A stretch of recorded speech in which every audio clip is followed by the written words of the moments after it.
The Atlantic is a far-left publication, one that many people consider to be borderline communist. I mean, it's more far to the left than CNN, it's more far to the left than The Guardian. And this publication is using a journalist from California in order to point out that Australia traded away too much liberty. Like, imagine a publication that used to praise socialist nations and criticize capitalist nations now looking towards Australia and saying, whoa, holy crap, like that's a little bit too much. That is just a little bit overboard. And when you read the article, you kind of figure out why. I mean, listen to this, okay? People in South Australia will be forced to download an app that combines facial recognition and geolocation. The state will text them at random times, and thereafter they will have 15 minutes to take a picture of their face in the location where they are supposed to be. Should they fail, the local police department will be sent to follow up in person. We don't tell them how often or when a random basis they have to reply within 15 minutes, says the Premier. I think every South Australian should feel pretty proud that we are the national pilot for the home-based quarantine app. Yes, people should be very proud about this facial recognition technology that the government has access to. Every person in a free, liberal state should definitely feel proud with the fact that the government doesn't trust you. Like, they don't trust the citizen. It's not innocent until proven guilty. It's not like, okay, well, we had reports that someone of your neighbors saw you walking out. No. Like, they don't trust the citizens at all. But the citizen is supposed to trust the government. And it's very interesting because if you look at it, there were a lot of people that in the beginning of this, they were saying, well, the government might issue a vaccine pass, which, by the way, it's a freedom of travel pass. Let's say what it is. All right, it's a freedom of movement pass. A pass which allows you access to basic human rights. That's what it is. I really hate the idea. It's like, oh yes, the pandemic had lockdowns. Okay, the virus doesn't do politics. The virus, as far as I know, isn't in the parliament. This is the politicians doing. All of it, 100%, it's the people that have been elected that are making these decisions. This is not the science. Okay, the parliament is not staffed with scientists.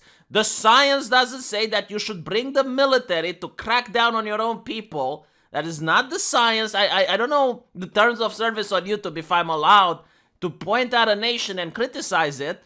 Because it's very interesting. Here in the European Union, after the vaccine rollout, after some of the quarantine measures eased up at the beginning of the year, a lot of nations were pointing fingers and they were saying, right, you did what needed to be done in order to keep people safe. But some nations went a little bit overboard. Some nations exaggerated.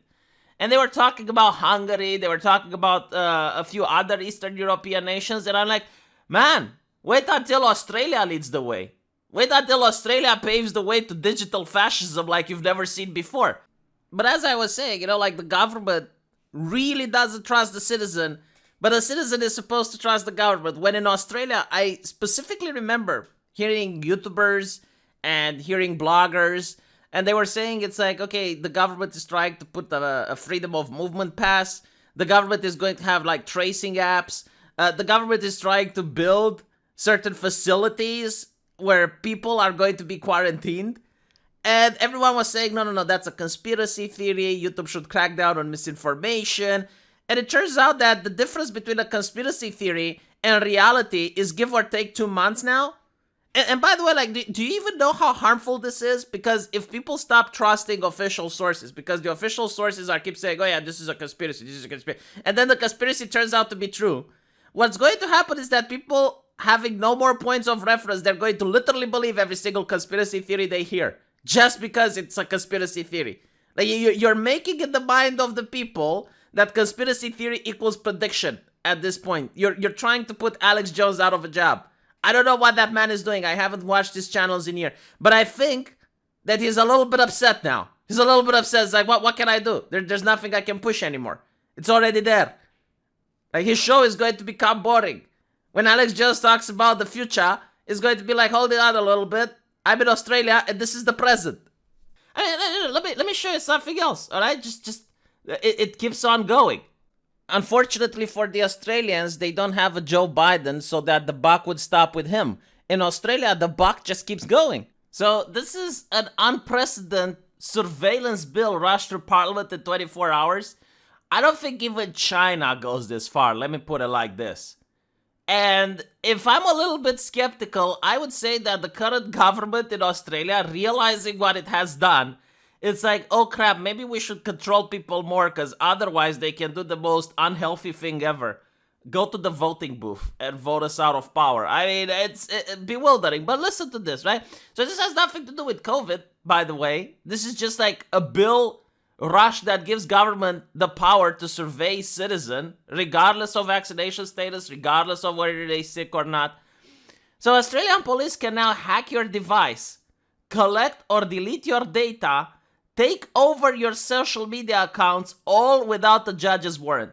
Yeah, remember those pesky human rights where if there was a probable cause, they would require a judge's warrant in order to invade your privacy? Yeah, well, not anymore. Like, they don't need that. Who needs a judge? Like, judges are overrated. Maybe Judge Dredd is the only judge they need, huh? The Australian government has been moving towards a surveillance state for some years now. Oh, it almost seems that we kind of understand why Australia is so different than any other nation, which also has to deal with the pandemic. It's almost because they've been going through this for a while, and now they're, oh my God, now's the chance. Now's the chance. Do it. Pass the law. 24 hours. Just chop. They are putting the nail in the coffin with an unprecedented surveillance bill that allows the police to hack your device, collect your data, and take over your social media account without sufficient safeguards to prevent abuse. By the way, do you know, like, when the police is searching your house, do you know why you're supposed to be there? Or at least your lawyer or someone affiliated with you. It's so that the police doesn't plant some pot in your house. It's so that the police doesn't say, oh, look, we just found the evidence that wasn't there before. That's why. But apparently, they can now, if you're in Australia, they can enter your phone and plant some hate speech on your social media account. Just do a little bit of bad thing. And you say, well, I didn't write that. Oh, no, I'm sorry. Look here, Monsieur Juge. We found this, Monsieur Juge. It's just mind-blowing. This month, the Australian government has passed a sweeping surveillance bill. Again, they don't trust the people, right? The idea of innocent until proven guilty, the idea of getting a warrant from a judge, all of it is because you presume the person to be innocent. The Australian government is now presuming every single citizen to be guilty so that the police can look up onto them at every moment's notice. The surveillance legislation, Identify and Disrupt. Isn't this beautiful? Such a beautiful name. At least it's not like the Americans, like the Patriot Act or some shit. No, it's like Identify and Disrupt. Very AI learning like, huh? Gives the Australian Federal Police, the Australian Criminal Intelligence Commission, 3 new powers to deal with online crime. I mean, in order to stop online crime, we need to stamp on human liberties. Number 1, data disruption warrant gives the police the ability to disrupt data by modifying, copying, adding, or deleting it. So, yes, like, police officers can add shit to the thing you posted online. In what situation is this a good idea? I mean, okay, fine, I guess deleting it, but even then, like, maybe you say something like, I urge people not to go out and do crime. Right? And then the police can just delete part of it, and then it looks like I urge people to go out and do crime, right? So I would be worried about that if there's no oversight, if there's no judge's warrant. Like, that would be worrying in it by itself. But no, they keep going. Network activity warrants allows the police to collect intelligence from devices or networks that are used or likely to be used by the subject to the warrant. In other words, like, the police can now bug your house, just like in good old communist times. And finally, account takeover warrant allows the police to take control of an online account for the purpose of gathering information for an investigation. I guess this is like the police can get your mom's account and then use that account in order to message you and talk with you and be like, Isn't that right, Billy, that you would like to go out and protest right now during the lockdown? It's like, oh, I don't know, Mom. I probably shouldn't. Oh, come on, Billy. Do it for Mommy. And Billy's like, God damn it, you know what, Mom? Okay, fine, I will. And then when Billy walks out the house, there's cops waiting for him. Like, can you imagine that system? Apparently, the Australian parliament imagines this system. Even China, I think, didn't imagine this system. The two Australian law enforcement bodies, AFP and ACIC, will soon have the power to modify, add, copy, or delete data should you become a suspect in the investigation of a serious crime. Yes. My God. Why didn't other nations do this? Oh, yes, because other nations consider themselves liberal and democratic. Even The Atlantic is pointing out, it's like, how many of this shit until you can stop calling yourself a free nation? You know, it's kind of interesting. Like, when all of this started, I remember, like, the first lockdown, the first measure removed was Donald Trump banning travel from China. While all the Democrats were trying to impeach him, while all the Democrats were telling people to go out to New York and hug an Asian and blah, blah, blah. Yeah, that was, like, the first thing. And the press freaked out. It was like, oh, my God, that is fascism.